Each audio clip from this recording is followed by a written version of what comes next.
Hello everyone! Today we're obviously going to be talking about something we haven't talked about in some time on this channel, and that is demographics.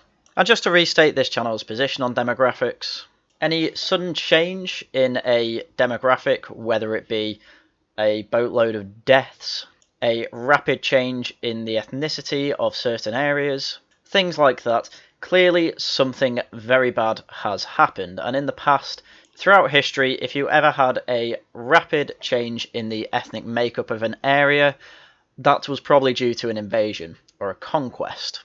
This has been true for Britain since the conquest of the Romans in about 50 AD, who then got up and left, and we experienced more conquest from Vikings, Saxons, Anglos, and Normans, and so on and so forth. The thing with the past was that was done through military conquest and things like that. It's a little bit different these days.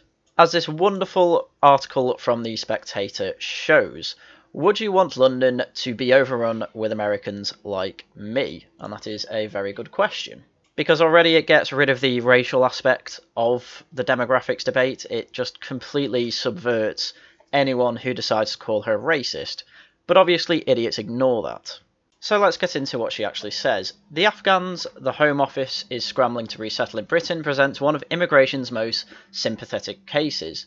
Translators and other support workers for Allied troops whose lives are potentially imperiled by the Taliban revenge against collaborators. Councils are searching for big, many-bedroom properties to rent or repurpose as fleeing Afghan families can have a dozen members. The Home Secretary has offered to resettle 20,000 Afghans in due course. Yet if history serves, we'll soon see many more than 20,000 Afghans land on British shores, all of whom won't necessarily have worked for NATO, and few of whom will have wait to be invited. Like those of nearly all immigrants, their stories are bound to be heartbreaking. Surely only a monster would deny such decent yet desperate people a better life. That's the winning moral reasoning that has currently turned America's southern border into no more than a national scribble on a map. So already everything Lionel Shriver has said here is completely agreeable. There is a sympathetic cause for the Afghanis who were helping the British and American and NATO troops in Afghanistan for a completely pointless war that if I were of voting age, I would obviously have voted against. But anyway, because of this, the Home Office decided that resettling 20,000 Afghan troops was the least we could do for ruining that country. Of course, asylum seeker and refugee international law states that we don't actually have any obligation to do that, but neighbouring countries like Pakistan do, who obviously take absolutely none of them. But Lionel Shriver also makes the point that if we do bring over 20,000 Afghani refugees, you'll soon see a massive influx of even more Afghanis who are just standard immigrants, and others who will come over illegally, whether that be on dinghies or by other means. And bringing in over 20,000 Afghanis is, that's the size of a town. So the ideal thing to do if you're moving a town's worth of people is to move them somewhere close by, because inevitably countries that neighbour each other have similar cultures and actually have similar languages too. Hence, international law, in theory, obligates neighbouring countries to take on refugees. But international law is a joke, so that obviously never happens. But now Lionel Shriver starts writing about things that get her into trouble. So she says, in Britain, Migration Watch released 2 reports this summer whose key findings I will try to present as succinctly and neutrally as possible. She's basically trying to cover her arse. In the past 20 years, foreign-born residents of the UK have doubled to 9 million, going from 8% to 14% of the population, in tandem with the white British proportion of the population, which has fallen from 89% to 79%. So your foreign-born residents have gone up by 6%, and your native population has gone down by 10%. To under 80, we're nearly at 3/4 of the population being native. That should worry people. While ethnic minorities have grown from 10% to 21%, and yeah, your ethnic minorities have gone up by 10% as well.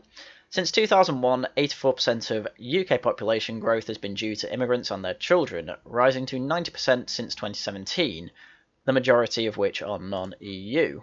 So she has just presented facts here so far. None of this is untrue, this is statistical data. that basically just says native population is going down, minority population is rising. And that trend appears to not be halting at all. If anything, it seems to be accelerating. And obviously, bringing in a bunch of Afghanis is only going to accelerate it more. Naturally, a lot of native Brits will have an issue with that. It's not particularly nice when you see any change, really, to your home, but it will be especially saddening to see your home essentially become another country entirely. And Lionel Shriver obviously goes into this. So, more than a third of UK births now involve at least one foreign-born parent in parts of London. 80% of births are to foreign-born mothers. Indeed, non-UK nationals are disproportionately concentrated in British cities. The majorities of London, Slough, Leicester and Luton have ethnic minority backgrounds. About half the births in London, Birmingham, Manchester and Cambridge are to foreign mothers. And that is a crazy statistic when you think about it. And this obviously isn't just saying that foreign-born mothers make up half of the population. It's a mixture of, a fairly large chunk of these cities' populations being minority ethnic, but it is also because native Brits have a lower birth rate compared to foreign-born peoples. And that wouldn't be so much of an issue if we didn't keep bringing over 300,000 a year, with that number again only going up. Unsurprisingly then, a third of British school children are already from ethnic minorities. In 20 years, ethnic minority children will constitute more than half the students in state schools. As of 2018, 9% of immigrants were under 45. That means the ethnic transformation of the UK, whose white population is far older, is destined to rapidly accelerate. And again, these are all just statistics and predictions that are well within reason. That's all that has been said so far, and if you are saddened or worried about these statistics, don't worry, that is perfectly natural. She also goes into that too. She says, even delivering those dry statistics feels dangerous. As for their implications, none of you readers are supposed to care. In particular, white Britons who greet these figures with anything short of delight knows perfectly well to keep their traps shut. Not on this channel though. The lineage of white Britons in their homeland commonly go back hundreds of years. Yet, for the country's original inhabitants to confront becoming a minority in the UK, perhaps in the 2060s, without any hint of mournfulness, much less consternation, is now racist and beyond the pale. I submit that prescription is socially and even biologically unnatural. So just to be clear on this bit, because this is a part where a lot of leftists completely take her words out of context. What Lionel Shriver is saying here is that if someone in their homeland is worried and disconcerted with statistics showing that they could be a minority within their lifetime, she is saying that is perfectly natural. And leftists who accuse people of feeling any sort of negative feeling towards these statistics as being racists are basically being the biggest form of scumbag you can find. You're accusing people's perfectly natural reaction to having essentially their homeland being taken over by foreigners, whether militaristically or not, as being racists, which obviously isn't the case. As Lionel Shriver pointed out in her title, if it was Americans coming over and becoming the majority of the UK, Britons would probably have an issue with that too. But obviously leftists ignore that, but I'll get into that later. So back to the article, she goes into why this reaction is perfectly natural. We are a political and territorial species. Although Pollyannas push us to regard ourselves as members of one big, happy human family, we compulsively clump into groups. These groups claim territory and, under normal circumstances, defend it. For Westerners to passively accept and even abet incursions by foreigners so massive that the native-born are effectively surrendering their territory without a shot fired is biologically perverse. And that's just true. Just literally look throughout history. This is not about race. Kenyans resent Somali immigrants. Black South Africans resent Zimbabwean immigrants. Colombians resent Venezuelan immigrants. Anywhere where the proportion of the other, however they might be defined, crosses a critical and perhaps even quantifiable statistical line, people who were born in a place stop getting excited about all the new ethnic restaurants and start getting pissed off. Just all true. There is nothing untrue about that. As I say, throughout human history, we have been political and territorial. Groups, especially ethnic groups, do try and defend their own borders. It always used to be militaristically. It's now a bit different because we're in such a pacified international theatre. So exactly what the solution to this is, I don't know, and this video isn't about solutions, unfortunately. And as she points out, this is a universal thing about human nature. With no sense of irony, Mexicans resent the droves of American retirees who settle on their coasts, radically transforming the local culture and nattering along at the beach exclusively in English. I'm sympathetic too. This is normal. Call them xenophobic if you will, but most people want to live around people like themselves. Most people are capable of hospitality towards foreigners who arrive in modest numbers, but bulk when outsiders are so populous they seem to be taking over. Most people of any race or religion do not like vast numbers of people entering their territory from elsewhere and making themselves permanently at home. This is not some sick, especially Western meanness. This is what human beings are like all over the world. The blithe welcoming of their own dwindling and loss of dominion now demanded of Western majorities is fundamentally inhuman. Again, where's the lie? All of this is true. And, well, this is an American context for Lionel, obviously, but over in Britain, quite a lot of our expats go off to Spain, and a thing leftists will always say is, oh, do you agree that Spain should kick out all the expats? And my answer is just, I don't care. Spain can do what they want. If Spain don't mind, that's fine. If Britain minds about our issues of immigration, that's our issue, and whether another country is following our lead or not doesn't matter.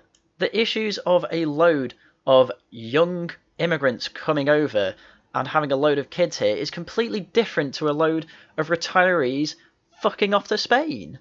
It's a completely different issue, and anyone who brings it up should be laughed at because it is a stupid thing to say. She then goes on, after all, try reversing the paradigm. If white Westerners were immigrating by the tens of millions to developing nations, if Liverpudlians were pouring into Lagos, the left would decry the mass migration as neocolonialism, and, they did when it came to mass immigration from Britain to, say, Australia. And yeah, fine, it is bad. If the Aboriginals didn't want them there, which they didn't, they would have fought. And then, yeah, it was militaristic colonialism. I'm not for that. Such white flight would be denounced as invasion, as it would be. Yet for today's left, non-white cultures must be protected, preserved and promoted, while evil European cultures deserve to be subsumed. That version of events is neither fair nor saleable, and yet it's happening anyway. But this is why I love this article. She has not said anything wrong, and she is putting the point across really, really, really well.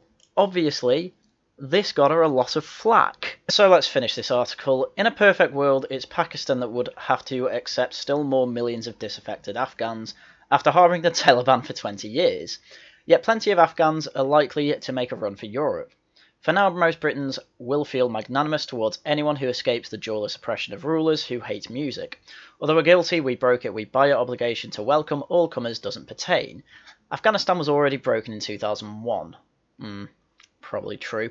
Many of these refugees will be wonderful people, and all 36 million arguably persecuted Afghans could probably qualify for asylum. But in the big picture, along with the native populations of other Western countries, white Britons needn't submissively accept the drastic ethnic and religious transformation of their country as an inevitable fate they're morally required to embrace, without a peep of protest. Over a third of residents in your capital city weren't even born in your country, a proportion that continues to climb, and a trace of dismay would seem fitting. Well, of course it would. Look at any photographs or any film from London in, say, the 50s or even before. The people are mostly dressed smartly, mostly smiling, mostly friendly. You look up at the shops in the background and things like that, all in English, all very identifiably English. You look now and you get people like Sadiq Khan constantly trying to push for, say, more diversity, more non-native shops, different languages everywhere. And sure, some space in a capital city can be dedicated to international cultures and things like that. I don't have a problem with that. The problem is, what's the point in it when you change the whole city into that? But obviously saying anything remotely close to that gets you branded as a racist. And obviously we've got to a point now where everyone's branded racist so much that the word just doesn't mean anything anymore. And that's quite a dangerous thing. Because if someone's called racist who genuinely is a racist, you can just go, oh, well, they call everyone that, so ignore them. And then it's quite easy to groom young people into ideologies they probably shouldn't be groomed into. But that's what leftists want anyway, because they want their enemy to grow, so that they have actual justification for the things they're doing. But anyway, to finish the article, she says, I'm one of those foreigners myself, and should London have become majority American, you'd have every right to be irked. Yes, because it wouldn't be an English city anymore, it would be an American one. But at least she's self-aware about it, and to be honest, if we're going to prioritise any sort of immigration from America, Canada, Australia, New Zealand, the whole Anglosphere, that's probably the ones we should be prioritising, because the cultures of all these countries are fairly similar, because they're the Anglosphere, they're all ex-major British colonies. So, naturally, with that article read, you can probably tell that leftists were not happy. So first we have Peter Walker, the political correspondent for The Guardian. He says, what the actual hell? If you would bet on Spectator goes full far-right replacement theory, then collect your winnings. Apparently it's just far-right replacement theory to just point out the statistics. Next we have famous feminist MP Jess Phillips, who has had altercations with foreigners in the past, and she just virtue signals, saying, all my nephews, although we don't refer to their mothers as such, we usually just call them by their names, basically saying that all her nephews' wives are foreign born. Which screamed to me that there is a lot of validity to these statistics, so way to undermine your own narrative. And finally we have Haryan, who is a host of some left-wing podcast. He's not very big, but I just thought it was worth pointing out that he says, hell yeah, we're taking over, bitch. It's very much Ash Sarkar's we're winning lads energy.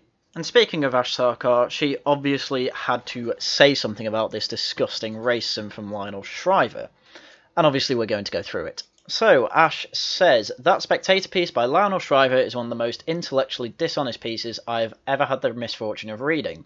Good to poison the well early, Ash, that's what we like to see.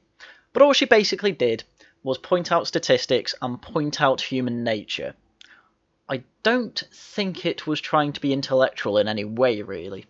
The sleight of hand from talking about nationality to race, proposing that the nation is a container for racial homogeneity, is the logic of Nazism.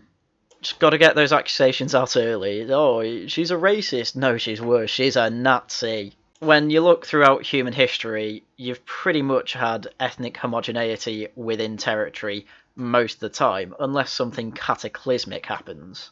And that includes if the borders move too. Nomadic groups also tended to be pretty ethnically homogenous. And I know the old thing comes out, oh, we're a mixture of Anglos and Saxons, do you mean Jutes, do you mean Celts? Yeah, idiot, we were invaded by all of them, and now they're just a part of our history. We changed, it completely changed the face of it, and I don't think the Celts were particularly happy about it. We just don't care that much now because it's been so integrated into our history and shared culture. Imagine thinking defending your in-group is Nazism. It's human bloody nature. That's why when immigration's first wave comes through, we try and integrate them quite well. Unfortunately, Britain has been having mass migration throughout the 20th century, essentially. And it's only rising, so integration is becoming nigh on impossible. I mean, obviously Ash Sarkar's integrated pretty well if we're calling Owen Jones British. But then obviously if we get 20,000 Afghans over who all want Sharia law and to stone women who commit adultery, Ash Sarkar won't last very long.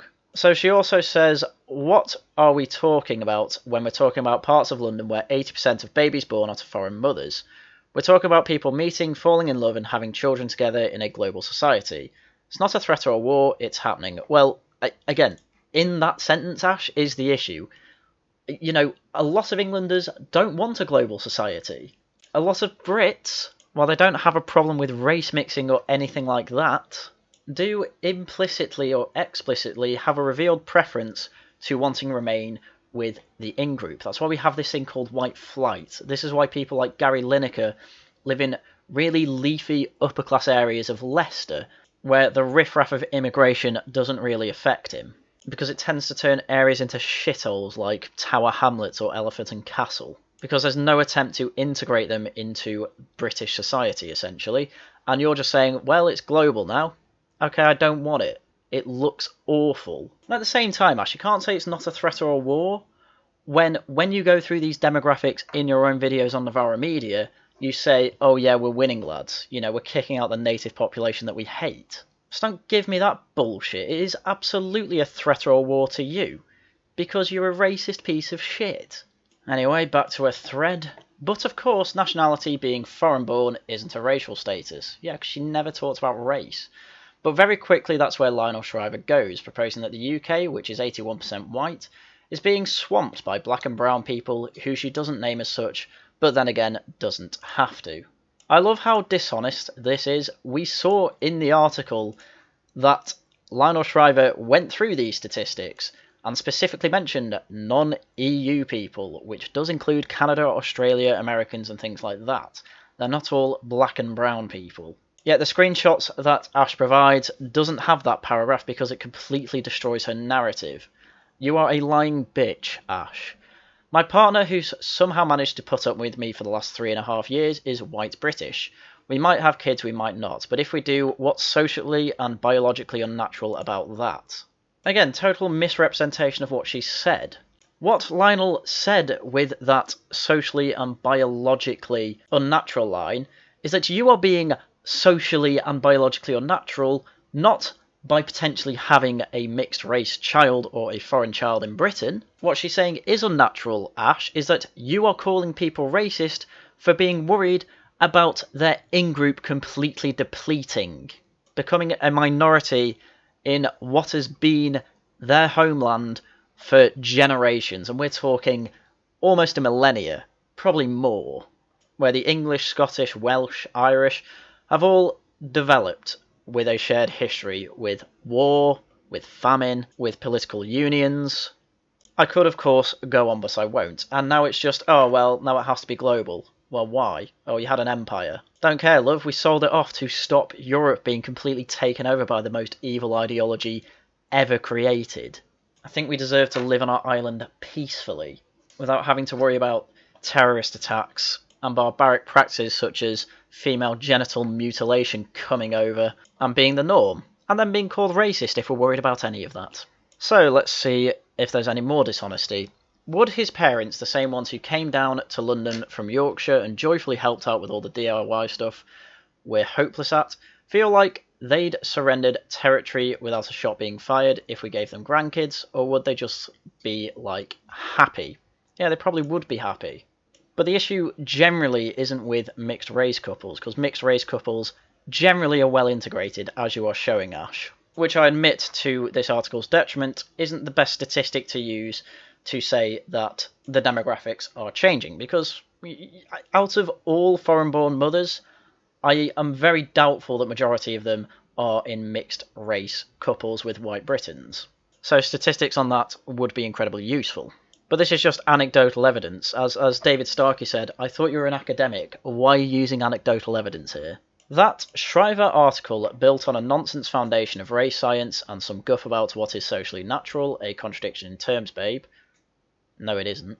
Strips the humanity out of what's actually happening in this country. I mean, we'll get into that in a second, but she doesn't mention race anywhere. She says this is universal to human nature. That is the opposite of race science.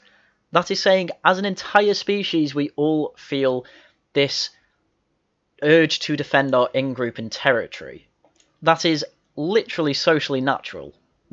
I can't think of a better example, and you're here completely misrepresenting her. Anyway, Ash, please do tell me what is happening in this country. I think that's what actually scares the shit out of these racist elite bores, that when people from different race and ethnic backgrounds share their lives together, fall in love and start families, the illusion of racial superiority crumbles in the face of shared experience. She doesn't have a problem with race mixing. This isn't the issue. She's just going off what Migration Watch's statistics are, and they can only get information from hospitals about the ethnicity of mothers, but they have no idea what the husband is. But when you look at foreign couples, a lot of them are the same race or ethnicity. Majority of the world population doesn't race mix, whether that's through just pure racism or just the fact that, yes, you do prefer your in-group. Personally, I don't care what the race of my significant other is. The fact that she happens to be white British doesn't bother me, as it wouldn't bother me if she was black African. And if you found happiness with a white Briton, Ash, that's fine. No one has an issue with that. Have babies if you want. But the truth of the matter is that most foreign mothers will also have married a foreigner, and in doing so will also stick with their in-group, and then you end up with places like Savile Town. You end up with places like Tower Hamlets. where you can't describe these places as British outside of their architecture. That's where the issue lies. Nowhere did she say that all immigration needs to stop, it's all immigrants that are bad. Nowhere did she say that. But obviously, if you have such a large amount of people coming over that's only rising, you can't integrate them. And if you can't integrate them, then where does British society go? Because ultimately, gonna be taken over by foreigners, I'm afraid, and from foreign cultures. Not a good thing, Ash. I can't believe I have to say that. Anyway, fuck the Spectator. At least racist street thugs like the DFLA and EDL are honest about what they are. Yeah, they were, and you still misrepresented them. And obviously Ash Sarkar needs to get her clout from her fans, but this is just absolutely insane. So she said, I wonder if Fraser Nelson, the editor of The Spectator, might be interested in reading a sample of the comments that followed after I criticised Lionel Shriver's Spectator article on immigrants and demographics. Why do you think so many racists and neo-Nazis agree with it so much, Fraser? And she doesn't actually have much evidence that these people are racists. Literally, one of these guys is calling her the P word for Pakistani. Another one's just calling her ugly, and the rest are basically saying, yeah, but Lionel Shriver's right though, isn't she? The only one I think you can even get close to labelling racist was this Jack Lang guy, who says, breaking news, non-white Shriver Leach threatened by the concept of a nation being aligned by race as opposed to being a giant glorified shopping mall where she can worm her way into for a job. You and your ilk are not long for the world you inhabit. My main issue with this one is that the concept of a nation being aligned by race, I don't buy that. A nation is aligned by, a common culture, a common heritage, as long as everyone integrates with it, and this is the issue. A lot of foreigners aren't doing that because there's no point, because enough of them are coming over that they can basically colonise areas. As Lionel Shriver said, that's where the issue comes in. The issue, oddly enough, isn't Ash Sarkar. Ash Sarkar is integrated. Completely. If we're calling Owen Jones British or English, you can basically call Ash Sarkar British. You can't call her English, because that actually has genetic components. Whereas British is more of a political union and a politically created nation. That did include basically a third of the world at one point thanks to the British Empire. But even then, if he said what I just said instead of race, he'd still be called a racist by Ash. So I don't really care, because this is just an attempt from Ash Sarkar to try and cancel The Spectator for people who probably aren't even Spectator subscribers, who have nothing to do with The Spectator. It's just, oh look, people I don't like agree with you. Yeah, I don't care, Ash. Awful people agree with you too. I doubt you care. So that's everything I had for this video today, and I have to say, thank God The Spectator put out this article, because this is a way to get this conversation into the mainstream. And I'm sure it's about 20 years too late for the Wignats, but whatever. The issue of mass immigration is finally showing us the real problems, and we can clearly see that the problems are only getting worse. And these statistics are just that, they're statistics. If you're worried about them, fair enough, because I am too. But if you call people who are worried about this racist or bigots or whatever, yeah, I agree with Lionel. You are being socially and biologically unnatural to people. It's just people's natural reaction to these things. Oh, my in-group's shrinking in my homeland. That's not good. And for me, it's way more about the culture than the ethnicity itself, though culture is a signifier of ethnicity, to be fair. Because if these immigrants were actually integrating and actually becoming British, for lack of a better term, there wouldn't be an issue. That would be fine. But the issue that Ash Sarkar clearly just sidestepped and Lionel Shriver was trying to get at is that foreign culture, languages, and all this stuff, they're seeping in. You see them everywhere in Britain. My town has a Polish shop. Alright, it's just one. That's not too much of an issue. You go to some place in my city, there's whole bloody streets of nothing but Polish shops, nothing but Middle Eastern shops and things like that. And that obviously reflects that that area is no longer British. When, not even, probably 20 years ago, it still would have been. But this is the legacy of Tony Blair's mass migration. There's a lot of people say, we were never asked. True. Tony Blair was never voted in to have millions upon millions of immigrants come into the country over the following decades. But this is what we've got now. It's a problem, and we do have to deal with it somehow. And obviously, violence is unequivocally not the answer. But anyway, that's all I had for you today. So, as usual, thank you very much for watching, and until next time, goodbye.